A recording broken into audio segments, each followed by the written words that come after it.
अस्सलाम वालेकुम वरहमतुल्लाहि वबरकातुहू। कैसे हैं आप?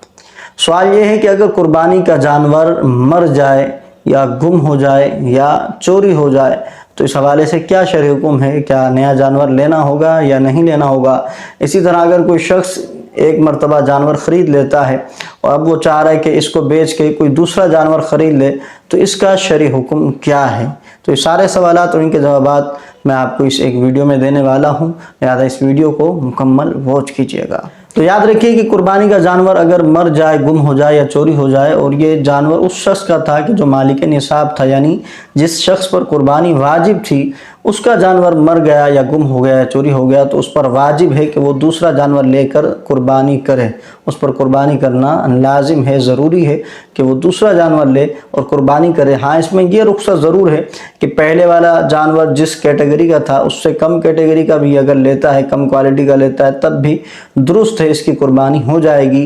यानी पहले 5 लाख का अच्छा जानवर लिया था और वो गुम हो गया या मर गया या चोरी हो गया तो अब दूसरी मर्तबा ये अगर जानवर लेने जाता है तो 3 लाख का या 2 लाख का अगर इसको मिल जाता है जानवर, ऐसा जानवर हो कि जिसकी कुर्बानी भी हो सकती हो, तो ये उसको ले ले और कुर्बानी कर ले, इसकी कुर्बानी अदा हो जाएगी।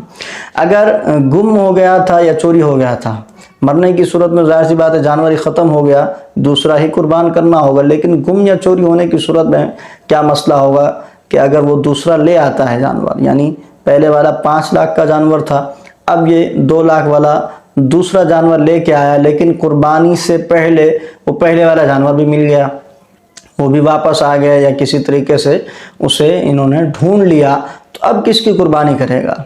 अब बेहतर यही है कि जो पहले जानवर लिया था उसकी कुर्बानी करे, दूसरे वाले की ना करे।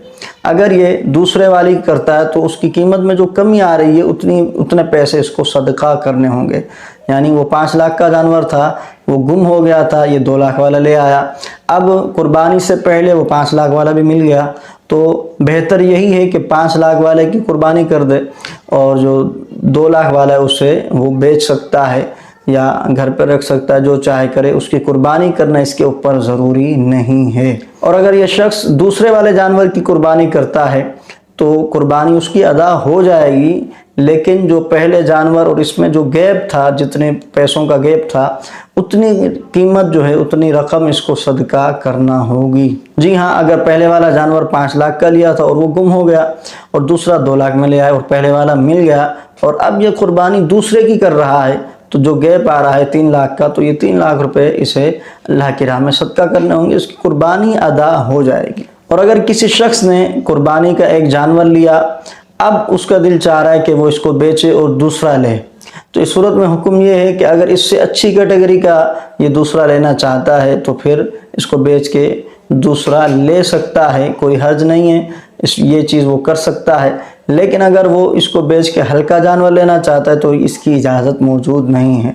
फिर भी अगर कोई शख्स अच्छे जानवर को बेच के जो कुर्बानी के लिए लिया था, कोई हल्का जानवर ले आता है, कम कीमत वाला ले आता है, तो जितनी कीमत का अब गैप हुआ तो वो कीमत भी उसको सदका करना होगी, उसकी कुर्बानी अदा हो जाएगी। और जो ऊपर कीमत गैप वाली है, मिसाल के तौर पे पहले जानवर 5 लाख का लिया, अब उसको बेचा और 4 लाख का ले आया जानवर, तो इसकी कुर्बानी अगर कर रहा तो कुर्बानी हो जाएगी। लेकिन ये जो 1 लाख का गैप है, ये 1 लाख रुपया इसको अल्लाह की राह में सदका करना होगा, तो ये शख्स जो है वो बिल्कुल बरी ज़िम्मा हो जाएगा। अब आ जाते हैं गरीबों की तरफ, यानी ऐसा शख्स के जो गरीब है, जिस पर कुर्बानी वाजिब नहीं है, लेकिन फिर भी अल्लाह की रज़ा की खातिर सवाब के हुसूल के लिए उसने पैसा खर्च किया और कुर्बानी का जानवर ले आया और खुदा की करनी ऐसी हुई कि उसका जानवर मर गया या गुम हो गया या चोरी हो गया, तो अब उस पर वाजिब नहीं है कि वो दूसरा जानवर ख़रीदे। यानी उसको दूसरा जानवर ख़रीद कर कुर्बानी करना ये ज़रूरी नहीं है, वाजिब नहीं है। लेकिन अगर वो फिर भी दूसरा जानवर ले के कुर्बानी कर देता है तो जायज़ है, ठीक है, बिल्कुल दुरुस्त है। लेकिन इसका एक मसला ये भी है कि अगर उसका जानवर गुम हुआ या चोरी हुआ और वो दूसरा जानवर ले आया, बात गरीब की हो रही है कि गरीब ने जानवर लिया कुर्बानी के लिए, इस पर कुर्बानी वाजिब नहीं थी, अब जब ले आया और वो जानवर गुम हो गया, चोरी हो गया, अब दोबारा दूसरा जानवर लेना इस पर वाजिब नहीं था, लेकिन ये दूसरा जानवर भी ले आया और पहले वाला जानवर भी इसको मिल गया, तो अब इसके ऊपर वाजिब है कि वो दोनों की कुर्बानी करे। جی ہاں، یہ مسئلہ کتب فقہ کے اندر موجود ہے کہ غریب کا اگر جانور گم ہو جائے اور وہ دوسرا جانور لے آئے اور پہلے والا بھی مل جائے تو اب دونوں کو قربان کرنا اس کے اوپر واجب ہوگا۔ مجھے امید ہے کہ میری بات آپ سمجھ چکے ہوں گے۔ ویڈیو اچھی لگی ہے تو اس کو لائک اور شیئر ضرور کیجیے گا۔ اگر آپ یہ جاننا چاہتے ہیں کہ قربانی کس کے اوپر واجب ہے، اس کی کیا شرائط ہیں، تو یہاں کلک کیجئے۔ اور اگر آپ قربانی سے پہلے جو 10 دن ناخن اور بال نہ کاٹے جائیں، اس حوالے سے اگر جاننا چاہتے ہیں تو پھر یہاں کلک کیجئے۔ السلام علیکم ورحمۃ اللہ وبرکاتہ۔